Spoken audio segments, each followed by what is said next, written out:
Hello, everyone. Today we'll continue talking about Aquinas and trying to lay down the basic picture of his conception of reality, some of the most fundamental answers to deep philosophical questions.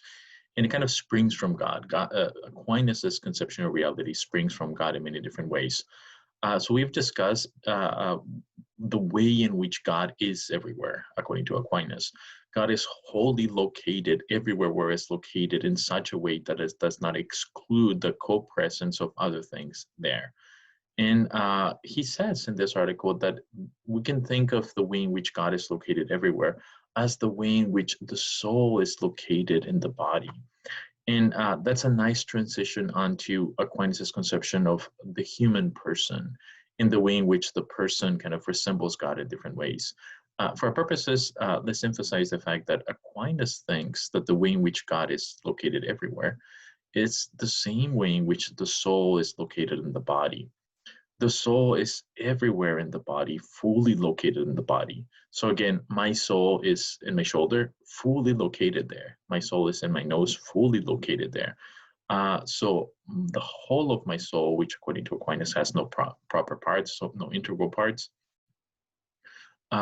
is fully located where it's located, and it's located everywhere in my body because it is the principle that animates my body. So let's give a couple of labels to Aquinas' conception of humans and actually reality more generally. So first, let's begin with a cool word, hylomorphism.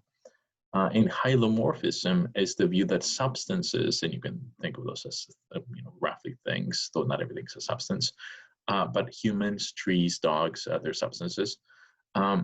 Substances are composites of matter and form.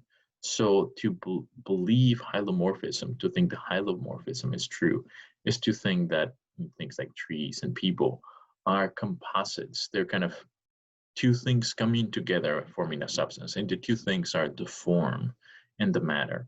And of course, if someone says that, the natural follow-up is, oh, what is matter and what is form, right? The natural follow-up to the description of hylomorphism is for a request for development and the meaning of the words matter and form. And here's the basic kind of intuitive idea. For Aquinas, matter is kind of the stuff out of which things are made. And form is the structure or the arrangement of that matter that gives rise to distinctive units or distinctive things. So think of a house. I mean, this is a rough analogy, but it helps. A house is kind of a composite of a couple of different things. It's the wood, and let us, for the sake of simplicity, assume that the whole house is made out of wood. It's like a cabin in the woods. So all of the parts, integral parts, are made out of wood. But if you just have a pile of wood, you don't yet have a house, right? So even though all of the parts are made out of wood, wood is not enough for a house. You need something else, namely a particular kind of arrangement or pattern or structure. And that has to be intelligible, right? Not any pattern will do, not any arrangement will do, not any structure will do. It has to be a particular one that gives rise to a house. And for our sake, let's just say the blueprint, or even more carefully, the information encoded in the blueprint. That's the form that gives rise to the house. So the matter itself is not the house. The matter has to be informed or made structured in the right way by something, namely a print that gives instructions, for it to be a house. It wouldn't be a house if it, even though all the parts are there, when you have the wood, if it's just a pile of wood, it's not a house. It can only be a house when the wood, the parts are arranged in the right way. They function together in the right way. The way that is specified by the form of a house that's, again, articulated or expressed or encoded in the blueprint. Aquinas thinks that's everywhere, at least most places. And the human being, the person, just is an instance of that.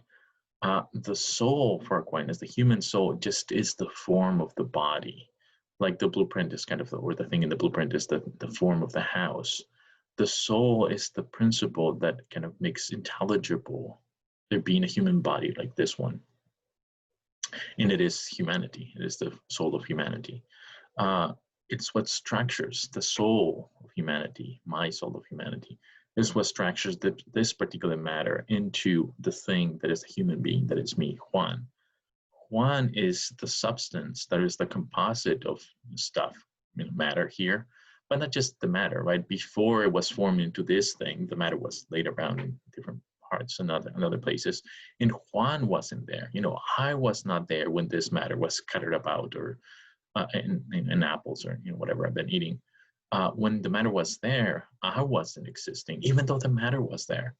It's not until the matter is kind of uniformly kind of arranged, intelligibly arranged by humanity, this instance of humanity, that we have Juan.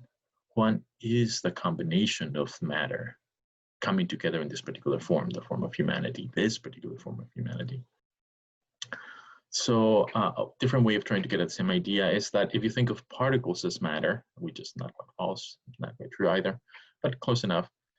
If you think of particles as matter, as Aquinas matter, you can realize that particles can be arranged into different kinds of things, like into a dog. The same particles can be made into a dog if they're arranged in the dog-like way, by the form of being a dog, or they can be arranged in the form of a tree, by the form of a tree.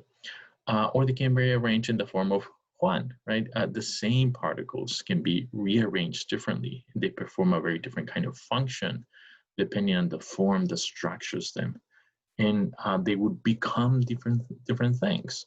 Even though the same particles can become a dog or a tree or a person, human being, that does not mean that we're the same thing, right? A dog is not a tree is not a human being. We are different, and we're different because we are the combination of the matter with the form, not just the matter. We are not the matter, we are the combination. So a little bit more hylomorphism. Matter is kind of recycled through different organisms or bodies, and it's recycled through the gaining or losing different forms that structure it. So here's a picture of, plants are eaten by herbivores, which are eaten by carnivores, which are then, die and they go back into the earth, which are, then decomposed and they become kind of the nutrients for plants. And there's this kind of cycle of recycling particles or matter. And it's crucial that even though the same kind of matter is recycled, the tree is not the cow. The cow is not the person there, or the skeleton, right? Those are different things. And they're different things because to be those things is to be substances. And to be substances is to be the composite, not just of the particles, but of the particles arranged in a particular way that is intelligible and is made intelligible by the form of being a cow, the form of being a tree, or the form of humanity. So substances or organisms are composites of matter and form. And the form is what makes them intelligible. The matter is the stuff that is arranged in a particular way by the form to give rise to the substance or the thing. That's the basic picture. How does the soul occupy space? Well, again, the same way in which God does. The person has the soul wholly located everywhere where it's located. It's the structure that arranges and that organizes the particles in a particular way. That is the soul, according to Aquinas. This human soul is the form of humanity. My form of humanity is my soul. So let's move on to the last question we'll be looking at for Aquinas. And he calls this the names of God, which is kind of a weird, it's a strange way of talking. And if you just read that, you might not quite know what it means. For Aquinas, to inquire into the names of God is to inquire into the way in which language manages to refer to God. How can we talk about God meaningfully? That's the question he's after. He just uses terminology that to us sounds strange. So whether a name can be given to God is one of the main questions he addresses. And that's if you're not familiar with the way he speaks, you might find that very puzzling. But a different way of reformulating what he's after is something like, can we use words to effectively refer to and talk meaningfully and truthfully about God? Now, if I ask that, you might think, oh, that's a real question. That's what he's after when he says, can a name be given to God? And here's what he says, respondeo, his response. He notes some limitations of human language and that give rise to a puzzle about the way in which we can talk meaningfully about God. Here's some of the basic description of his conception of language. Words are signs of ideas, and ideas similitudes of things. So he's an empiricist, right? He thinks that this is how it works. We open our eyes, we see a lot of things. We see a lot of stuff in the world. I see a chair, then another chair, then another chair, right? I notice a lot of things that are structurally similar. And at some point, I lump them together by relations of similarity. And I form the idea in my mind of chair. And the idea in my mind of chair gets its content from the experiences I have of chairs. And once I form the idea, which is grounded in the experiences of chairs, my sensation of these objects, then a word is correlated with that idea. So the word chair, it's correlated with my idea of chairs. And the idea is an idea of the things that I experience, which are the chairs, right? So the same word chair is the word, the idea, refers to the word, the idea, and then the things that are the chairs that I experience. But crucially for Aquinas, the way language gets off the ground, the way language has a kind of purchase on the world, that we can speak meaningfully about the world, is basically in this way. We experience things, and then we lump them together by forming ideas of those things, and forming ideas that capture the similarities of the things we experience, and then words that are related to those ideas. Sometimes he calls them signs of ideas. My word chair is correlated with, or is a sign of my idea of chair, which is grounded on and abstracted away from my experiences of individual chairs. So I know what I'm talking about. In fact, my very language is meaningful to the extent that it is grounded in the experience that I have, grounded in sensation and what I see around me.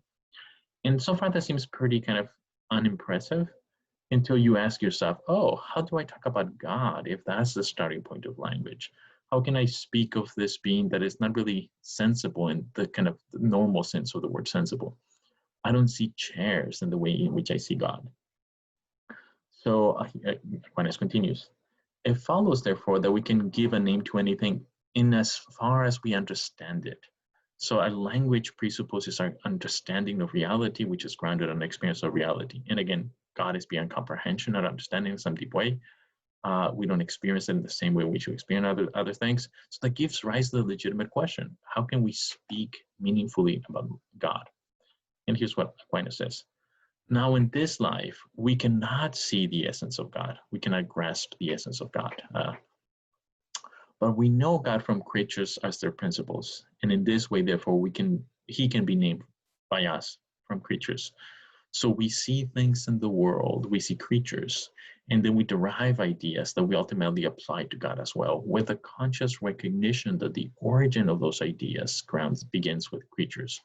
And here's some example of the kind of thing he's talking about. We understand God and talk about God meaningfully, beginning from understanding of the perfections of creatures. I see beauty, I see truth, I see goodness, and find things in the real world and the physical world. And then I use the arguments for God and conclude that God is the maximum expression of those things, the beauty and truth and goodness. And then I use the word truth and good to refer to God with the full understanding that it begins from a grasp of creatures. So as regards to what is signified by these names, goodness, life, and so on, they belong to God properly and more perfectly than they belong to creatures and are primarily applied to him. So I'm aware that the true meaning of the word good, perfection, it refers to God, even though my grip onto it, the way in which I understand it, is through creatures, through the imperfect resemblances of the divine that are the finite, limited beings that have those perfections to some extent.